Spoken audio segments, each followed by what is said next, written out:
ګران تر خلیله سهار دې په خیر او خوشحالۍ. دا څه د سلام سهار دی شاګل وراره. ګران تر خلیله ما خو لا څه نه دي کړي چې ته راته په دې سهار غوسئ. ولې مې په قرار نه پرېږدې؟ سهار دې کوچ او ماښام دې بادام او ټولې ورځې دې خوشحاله.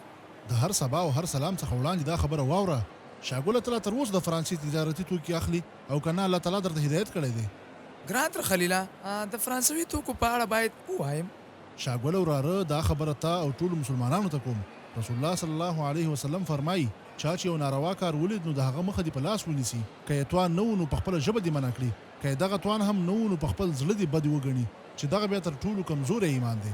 او د خاتم النبیین صلی الله علیه وسلم له سپکاوي څخه به لویه بله ناروا وي او د فرانسې او د فرانسوي تجارتي توکو سره پرېکون د زړه د بد ګڼلو یوه برخه ده، کوم چې کمزوری ایمان بلل شوی دی. تر خلیل جانه ته سمه وایي، دا منم چې زه یو بېلارې لیبرال یم، البته په دې موضوع کې مې په زړه کې پر هیڅ چاره هم نشته.